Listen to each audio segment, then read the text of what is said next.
One last introductory piece, and then we'll get into the message here this morning. There is something else that we're going to do every Sunday during this series, and I think also on our big important Sundays throughout the year, and it's going to be what's called a treaty acknowledgement. And if you don't know what that is, a treaty acknowledgement is a form of reconciliation. It's a small step in the right direction. And we're not doing it because we have some box to check off, or we're not submitting to some sort of agenda, but as we think about this, it's actually a reflection of the bigger picture of what God is doing in our province and in our city and hopefully in our church. So this is a statement, an acknowledgement that we've been working on. 2 or 3 of us actually put it together. We're trying to say it in Lakeview kind of words and terms. We want our church to be meaningfully participating in this, but we also recognize that we're approaching it humbly. So we might reword it as time goes on, as we learn, as we get deeper in this, but this is our first crack at it. So as I read this statement to you, I want to pass on to you what was passed on to me the first time I heard a treaty acknowledgement. The question was posed to me like this: when you hear these words, be mindful of what it stirs inside of you, and what thoughts come to your head, and what feelings you feel in your heart. So with that, we're going to read it. It goes like this. Respectfully, we recognize that we worship here together on the traditional lands of First Nations and Métis people. We acknowledge that the land we are on is in Treaty 6 territory.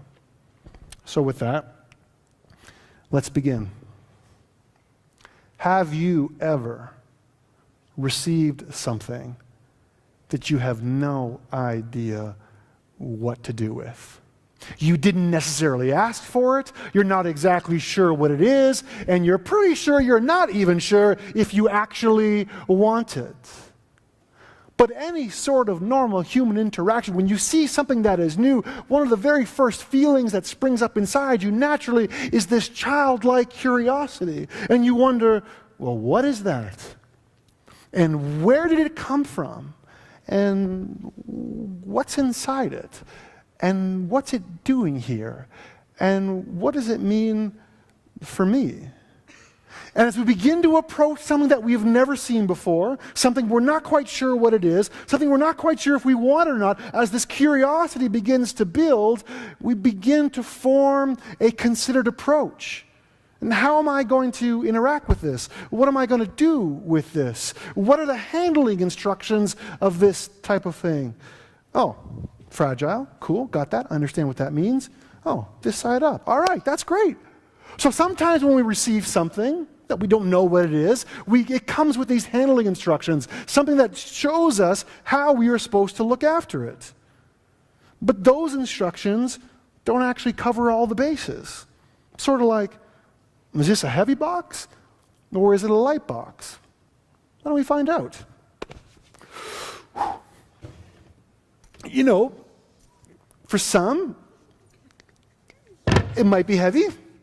Some of you might pick up a box like this and say, that might be too heavy for me to bear. I'm not sure if I'm strong enough to do it. Other of you may approach it, and you might get a feel for it and say, oh, this is the lightest box that I have ever seen before. This is fantastic. This is great. Now, some of those handling instructions came with it on the side. The other handling instructions, we could only figure out once you began to interact with it. And once you get a little bit more comfortable with it, that childlike curiosity begins to grow, and that turns into excitement. And you say, whoa, what else can I do with this box? Look at this box. I mean, it can go on its side, I can put it on a corner, and I can give it a little twirl. I can move it this way, I can put it on its top.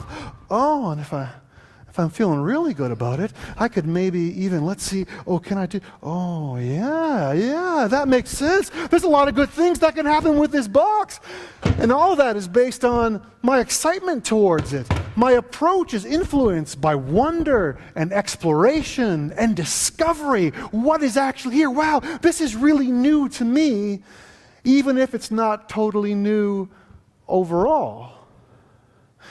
But with new stuff, there comes a challenge, right? Sometimes as humans, when we interact with new stuff, we actually get a little bit afraid. Because we wonder, is that actually a safe box? Like, is it okay for me to have that box around my kids? Like, how close can I actually get to this box Is there any sort of danger? Is there anything that I should be aware of that could come out and get me? And sometimes if we hang out in that fear long enough, and that worry begins to build, we say to ourselves, you know what? This box is just not worth the risk. I mean, it might be good for somebody, but it's not good for me. I mean, the more I hang out with this box, I recognize that I don't want to hang out with this box. So you know what, box? I'm done with you. We are done. Here's what's going to happen right here. Box, it's been a slice, but hey, I'm moving you on. Can you hold this for me for 1 second? Can I just leave this with you for a little bit? It'll be safe there, right? You got it, because here's the deal. I don't want to deal with it. I would much rather you deal with it, because now I'm sort of hands off, and I'm holding up on this, and no, you got to hold that box. No, you got to hold that box. There you go. That's right. Everyone's got to hold that. Oh, the box is bothering you?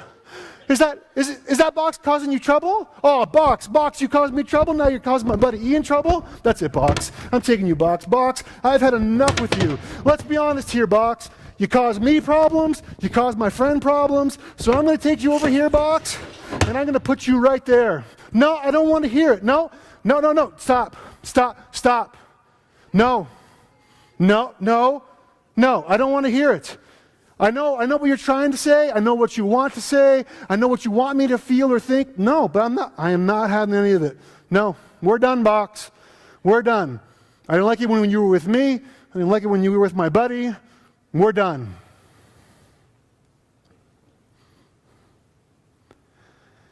And sometimes, as we allow that fear to turn to anger, our approach can get clouded. And sometimes that fear and sometimes that anger is justified, and sometimes it's not. But if we allow ourselves to sit in that place for long enough, if we allow that fear and that anger to fester, then all of a sudden a great divide springs up between us and the box. And then this sort of feels like a safe distance for us to hurl opinions at the box from far away. Now I can see what you're doing over there, box. Oh yeah, you don't fool me. No, you stay on your side and I will stay on my side. No, I don't want to hear it. Listen, let me tell you how it is. You're a certain kind of box, but you're not my kind of box. Let me tell you something. We got a whole system set up over here on this side about how to look after boxes. Boxes here come in one shape and size. And we have systems, and we have structures, and we have zoning, and we got schools, and we got some financial pieces and some food pieces. You know what it's like, infrastructure. We got a world built for a certain kind of box. And you, my friend, are not that kind of box. Now, hey, I get it. Luck of the draw. You're that kind of box, and these are these kinds of boxes. But I'm sorry, your kind of box just doesn't fit in with our kinds of boxes. Am I right out there? Yeah, let's just keep that box over there so that box doesn't mess up the rest of our boxes. Right? No? What's that? Okay, yeah, all right, I get it. All right, I might have certain opinions about the box, and I might have certain fears and anger about the box, but that doesn't necessarily mean I can treat the box any way I want. So I get it. Okay, that's cool. That makes sense. I can go with it. And maybe I'm beginning to understand that even if I don't know everything about the box, maybe if I'm not exactly sure what's inside it, maybe all I need to really do is maybe just sit with the box a little bit. Just sit and spend time with the box. With no goals, with nothing to do, with nothing to reach or accomplish. Maybe at this time, I've just got to sit with it. Sit with it for the sake of sitting with it. Sit with it for the sake of spending time and allowing whatever needs to emerge out of that time. Because maybe what I'm beginning to recognize is that my approaches to this box are heavily influenced by my perceptions of the box. I may not have asked for the box. I may have varying degrees of understanding of the box. I might have a genuine fear of the box. But what if for a moment we were able to suspend our perceptions long enough that we would approach the box not as a problem, but instead as an opportunity? And what would emerge from the box if we were able to create that kind of space? This, in fact, reminds me of a very old story. And maybe you've heard it before, but if you haven't, it goes like this. And two prostitutes showed up before the king. The one woman said, "My master, this woman and I live in the same house. And while we were living together, I had a baby. 3 days after I gave birth, this woman also had a baby.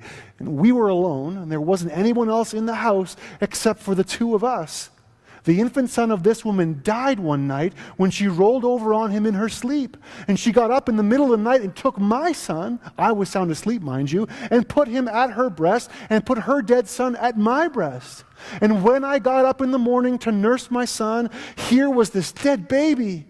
But when I looked at him in the morning light, I saw immediately that he wasn't my baby." "Not so," said the other woman. "The living one's mine, the dead one's yours." And the first woman countered, "No, your son's the dead one, mine's the living one." And they went back and forth in this way in front of the king. And the king said, "What are we to do? This woman says the living son is mine and the dead one is yours. And this woman says, no, the dead one's yours and the living one's mine." And after a moment, the king said, "Bring me a sword." And they brought the sword to the king. And then he said, "Cut the living baby in two. Give half to one and half to the other." And the real mother of the living baby was so overcome with emotion for her son, she said, "No, no, master, give her the whole baby alive, don't kill him." But the other one said, "If I can't have him, you can't have him. Cut away." And the king gave his decision. "Give the living baby to the first woman. Nobody is going to kill this baby. She is the real mother." And the word got around. Everyone in Israel heard of the king's judgment, and they were all in awe of the king, realizing that it was God's wisdom that had enabled him to judge truly. So this is actually a story about justice and mercy. But the truth is that these eternal truths can often get buried under a struggle for power. And when there is a struggle for power, it's very easy to locate yourself on one side or the other side of an issue. And then when the tension begins to grow, someone often has the idea, well, maybe there should be some sort of separation. Maybe we should really divide these sides.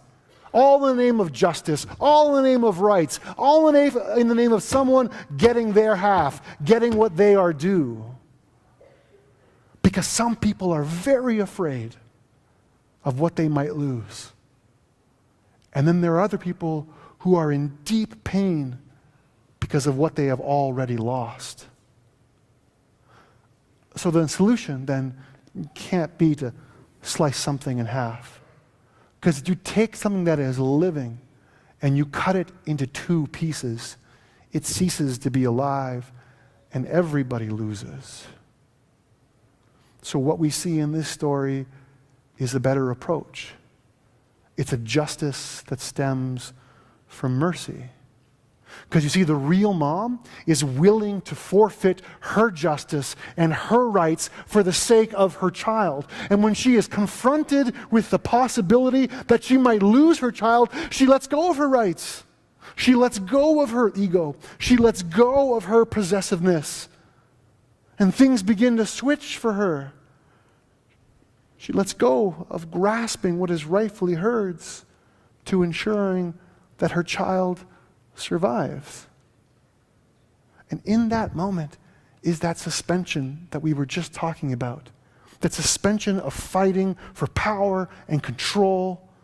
And when that happened, the true mother in the story appears. She emerges from the confusion and all the finger pointing, and it becomes plain to see who's who, and this journey of truth and reconciliation begins. And the tip-off for us this morning is the same tip-off for Solomon the king in this story. It's in verse 26, that first line there. The first mother, the real mother, was overcome with emotion for her son. Your Bible might say she was deeply stirred, or she was filled with compassion. Or one version puts it like this, that her bowels yearned upon her son. Now, which of these translations is right? They're actually all right, because they're all trying to harness the full meaning of this Hebrew word for compassion here. So the English word for compassion is difficult to translate in its fullness because it's got multiple sides. One of the sides is this: compassion is something that you feel, but compassion is also located somewhere. It's where you feel it. So the word compassion in Hebrew reads like this, in the singular form, rehem. And when you translate it directly, it translates as womb or uterus. And when that compassion moves out from one person and becomes contagious to many, and so that compassion is now in its plural form, it reads like this, ramim. And that actually directly translates as mercy.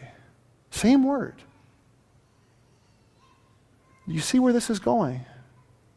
Do you see what this story is beginning to illuminate for us this morning? That when we are faced with trouble, and when that trouble is embraced by a community, our unified compassion becomes a womb for mercy. A mercy that we offer, and a mercy that we need. So then, to the responsive imagination, this metaphor suggests the meaning of love as selfless participation in life. The womb protects and nourishes, but it does not possess and control. It yields its treasure in order that wholeness and well-being may happen. Truly, it is the way of compassion. Now add one more communal piece on top of that. A community or a society finally cannot live without the quality of mercy. The problem for us is what will initiate that. What will break the pattern of self-preoccupation enough to notice that others are out there and that we are attached to them?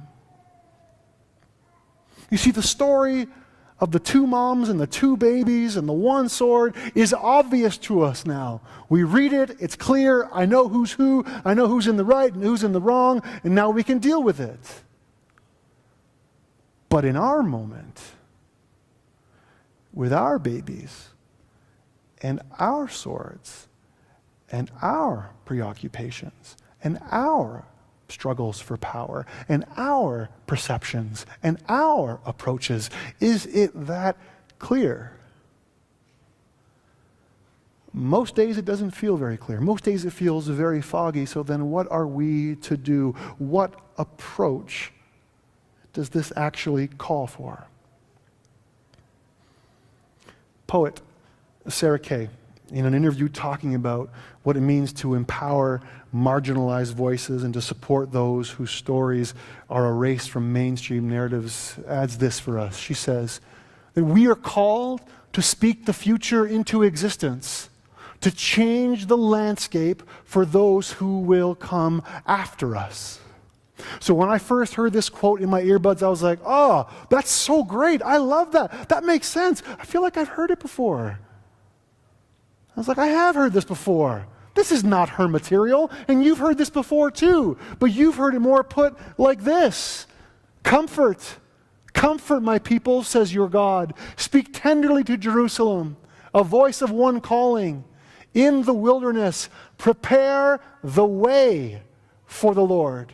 Make straight in the desert a highway for our God. Every valley shall be raised up, every mountain and hill made low. The rough ground shall become level, the rugged places a plain. And the glory of the Lord will be revealed to who? To all people. And they will see it together. This is an amazing piece of scripture. This prophecy from Isaiah has been adopted and adapted in different ways for God's followers throughout the centuries.